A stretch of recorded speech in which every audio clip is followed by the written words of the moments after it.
शकुंतला और राजा दुष्यंत की अद्भुत प्रेम कहानी।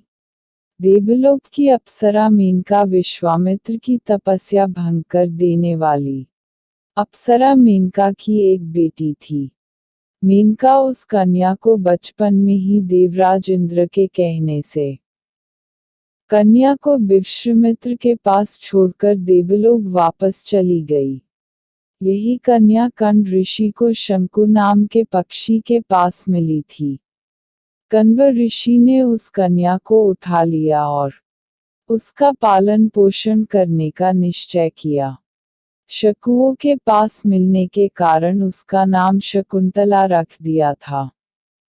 शकुंतला भी अपनी मां की तरह ही रूपवान और यौवन की धनी थी। कण्व ऋषि के आश्रम में ही शकुंतला पलकर युवती हुई और एक दिन सखियों के साथ वन में पुष्प बीनने के लिए गई थी। तभी पुरु वंश हस्तिनापुर के राजा दुष्यंत शिकार करते हुए वहां से गुजर रहे थे। राजा दुष्यंत शकुंतला को देखते ही शकुंतला के रूप पर मोहित हो गए थे। राजा ने शकुंतला से मिलने का मन बनाया। राजा दुष्यंत शकुंतला का पीछा करते हुए ऋषि कण्व के आश्रम पहुंच गए। राजा दुष्यंत ने आश्रम के बाहर से ऋषि को आवाज लगाई। ऋषि आश्रम में नहीं थे, इसलिए शकुंतला आश्रम से बाहर निकल कर आईं। जब राजा दुष्यंत ने शकुंतला को दोबारा देखा तो कहा, हे कुमारी, तुम्हारा नाम क्या है? शकुंतला ने कहा, हे राजन, मैं महर्षि की पुत्री शकुंतला हूँ। महर्षि अभी आश्रम में नहीं है, वह तीर्थयात्रा पर गए हैं। मैं आश्रम में आपका स्वागत करती हूँ। आश्चर्यचकित होकर दुष्यंत बोले कि महर्षि तो ब्रह्मचारी हैं, तो आप उनकी पुत्री कैसे हुई? इस पर शकुंतला ने उन्हें बताया कि वह महर्षि की गोद ली हुई कन्या है। वास्तविक में मेरे माता पिता मेनका और विश्वामित्र हैं। शकुंत नामक पक्षी ने मेरी रक्षा की, इसलिए मेरा नाम शकुंतला पड़ा। शकुंतला के सौंदर्य और मधुर वाणी से राजा दुष्यंत मोहित हो चुके थे। दुष्यंत ने कहा, शकुंतले, तुम मुझे बेहद पसंद आई। यदि तुम्हें कोई आपत्ति न हो तो मैं तुमसे विवाह करना चाहता हूँ। राजकुमारी शकुंतला ने कहा, मेरे पिता कण्व ऋषि अभी यहाँ नहीं हैं, जब वो आ जाएंगे तब उनकी अनुमति से मैं आपसे विवाह कर सकती हूँ। शकुंतला ने एक शर्त रखी थी कि हमसे जो पुत्र होगा आप उसको सम्राट घोषित करेंगे। राजा दुष्यंत ने उनकी बात मान ली। राजा दुष्यंत ने शकुंतला को बताया कि तुम एक ब्राह्मण नहीं, राजकन्या हो और हम गंधर्व विवाह कर सकते हैं। तुम अपने आप को मुझे दान कर दो। शकुंतला ने राजा का प्रस्ताव स्वीकार किया। शकुंतला भी दुष्यंत को पसंद करने लगी थी, इसलिए शकुंतला ने भी हाँ कर दी। दोनों ने गंधर्व विवाह कर लिया। कुछ समय साथ में व्यतीत करने के बाद जब दुष्यंत अपनी राजधानी हस्तिनापुर लौटने लगे तो उन्होंने लौटकर शकुंतला को अपने साथ ले जाने का वचन दिया।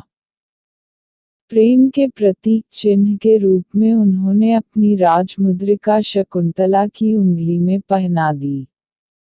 एक दिन कण्व ऋषि के आश्रम में दुर्वासा ऋषि पधारे।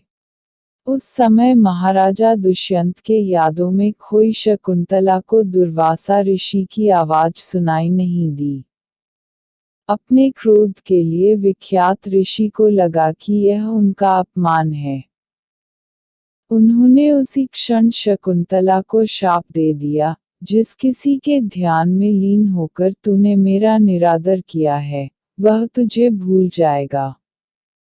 यह सुनकर शकुंतला का ध्यान टूटा तो उन्होंने ऋषि से क्षमा मांगी।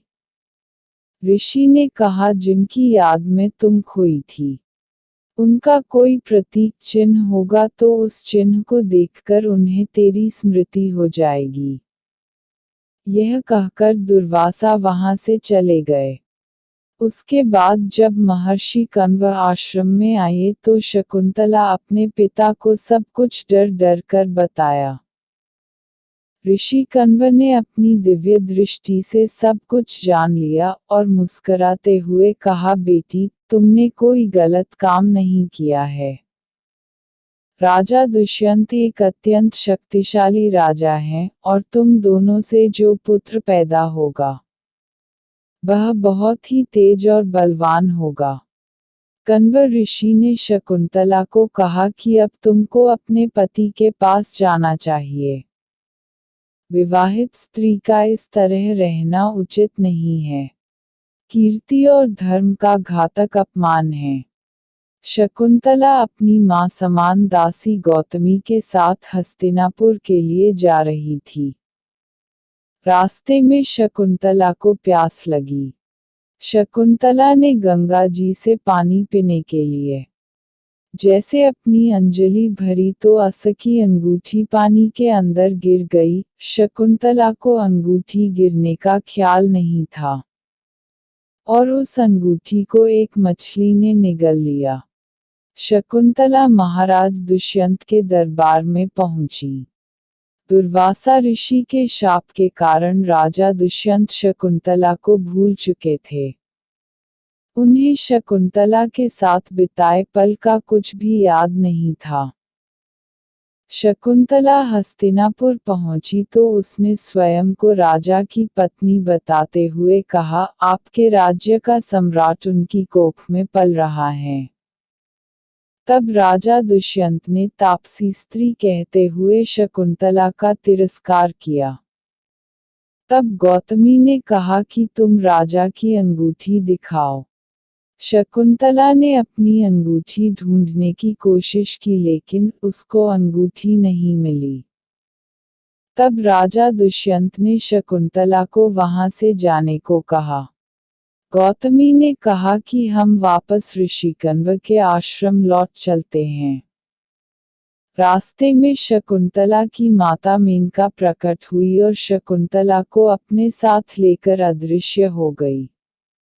मेनका शकुंतला को लेकर कश्यप ऋषि के आश्रम गई और उसको वहां छोड़कर वापस स्वर्गलोक चली गई। जिस मछली ने शकुंतला की अंगूठी को निगला था, एक दिन वह मछली मछुआरे के जाल में फंस गई। जब मछुआरे ने उसे काटा तो उसके पेट से अंगूठी निकली। मछुआरे ने देखा कि यह अंगूठी तो राजमुद्रिका है, इसलिए उसे लेकर महाराज को भेंट करने राजमहल में पहुंच गया। अंगूठी को देखते ही महाराज दुष्यंत को सब कुछ याद आ गया और तब उन्हें अपने किए पर पश्चाताप होने लगा और शकुंतला की तलाश में जुट गए। मंत्री से मेनका के साथ अदृश्य होने की बात सुनकर राजा दुखी हो गए। लगभग 6 साल बीत चुके थे। एक दिन इंद्र का दूत राजा दुष्यंत के दरबार में आया और दानवों के खिलाफ युद्ध में देवताओं की सहायता करने का निवेदन किया। दानवों और देवताओं के बीच में घमासान युद्ध हुआ। देवताओं ने विजय प्राप्त की। जब दूत पुनः दुष्यंत को कश्यप ऋषि के आश्रम के पास धरती पर छोड़ गए। राजा दुष्यंत ने सुना कि कोई बच्चा खेल रहा है। ढूंढते ढूंढते दुष्यंत उस बच्चे के पास पहुंच गए। एक बच्चा शेर के साथ खेल रहा था और उसका मुंह खोलकर उसके दांत की गिनती कर रहा था। तब 2 दासियां उस बच्चे को आश्रम ले जाने के लिए आई। दासियों के आग्रह पर भी वह बच्चा वहां से चलने को तैयार नहीं था। दुष्यंत की अपने पुत्र से भेंट हुई। दरअसल ये बालक कोई और नहीं शकुंतला का पुत्र था। बालक को देखकर दुष्यंत के मन में प्रेम भाव उमड़ पड़ा। जैसे ही वह उसे गोद में उठाने के लिए आगे बढ़े वैसे ही शकुंतला की सखी चिल्ला उठी और बोली, आप इस बालका को न छुएं। उसकी भुजा में बंधा काला धागा सांप बनकर आपको डस लेगा। राजा ने इस बात पर ध्यान नहीं दिया और उस बालक को गोद में उठा लिया। लेकिन बालक को उठाते ही उसकी भुजा में बंधा काला डोरा टूट गया, जो उसके पिता की निशानी थी। शकुंतला की सहेली ने सारी बात शकुंतला को बताई, तो शकुंतला दौड़ती हुई राजा दुष्यंत के पास आई। राजा दुष्यंत ने भी शकुंतला को पहचान लिया और अपने किए की क्षमा मांगी। महाराज दुष्यंत और शकुंतला ने उस बालक का नाम भरत रखा और कश्यप ऋषि से अनुमति और आशीर्वाद सहित तीनों हस्तिनापुर लौट जाते हैं। सर्वदमन जो कि आगे चलकर राजा भरत के नाम से प्रसिद्ध हुआ।